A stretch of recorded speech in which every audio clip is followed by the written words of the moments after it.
Bonjour et bienvenue dans une nouvelle vidéo sur la cybersécurité. Donc ici on va voir comment injecter une vulnérabilité quand il faut un token CRSF et que ça dépend en fait de la méthode de la requête.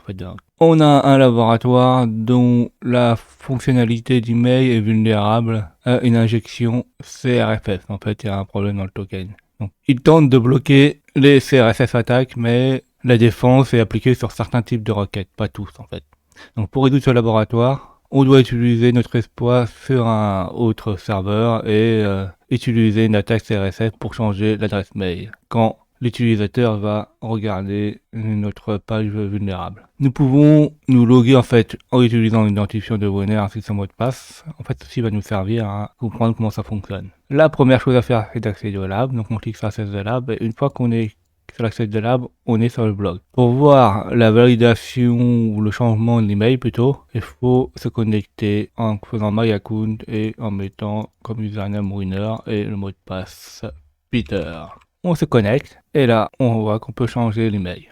Donc regardons comment fonctionne si on change d'email. Donc par exemple je mets test@test, j'ai fait update mail.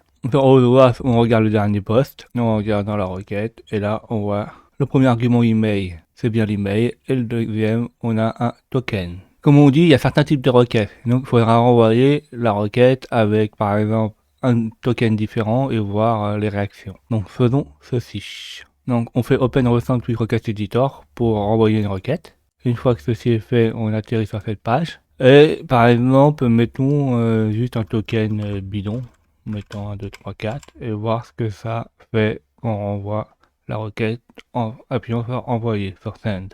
Là, il détecte que notre token est invalide, donc ça fonctionne pas. Maintenant, comme on a dit, on va changer le type de requête. Donc pour changer le type de requête sur WAF, où il y a marqué méthode, là on change la requête. Donc là, on met plus une requête post, on met une requête get. Là, ça va nous la changer. Et regardons ce qui se passe. On peut même s'amuser à changer l'email et voir si ça change. Par exemple, test 1, je fais send.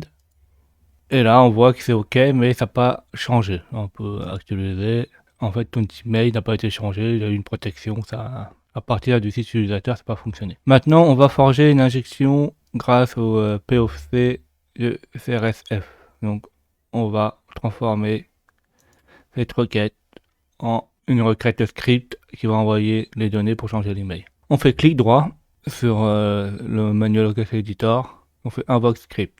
Alors, on prend le dernier script là, le CRSF, POC Generator sous le URL encoding autosubmit. Une fois que ceci fait, si on regarde en bas là, on a du code qui nous est généré. Donc ça on fait un copier. On va dans Go Expo Server et on colle. Donc ici, qu'est-ce que ça nous a fait? En fait, ça nous produit une page HTML avec le corps et après ça met du JavaScript. Donc le JavaScript en fait, il va créer une zone de saisie où toutes les données qu'on a mis pour valider l'email, le CRSF, token et tout ça a été pré-rempli. Et grâce au script document en forme le crochet 0 submit, là, ça va valider automatiquement cette requête sans interaction avec l'utilisateur. En fait, l'utilisateur, la seule interaction qu'il faudra faire, c'est qu'il regarde notre site malveillant. Et une fois qu'il sera dessus, ça va s'auto-générer. Pour voir si ça fonctionne, on peut modifier par exemple l'email en test 2, pas test 1. On fait store pour le stocker. On fait store. Une fois que c'est en store là, on va dans View Exploit pour voir si ça fonctionne. Donc on clique sur View Exploit. Et là on voit bien que l'adresse email a bien été changée en test2 test.com. Donc en fait là l'exploit fonctionne. Pour qu'il soit mis en vrai, pour qu'il fonctionne réellement plutôt, on rechange d'email. Par exemple on met test3 ou n'importe quoi, vous pouvez mettre autre chose que test, changer d'email. Et on délivre l'exploit à la victime. Donc, on fait deliver exploit to victime. Et là ça résout notre laboratoire. Donc on dit que notre laboratoire est résolu. Je vous mettrai les liens du script dans les commentaires pour que vous puissiez refaire cette manipulation.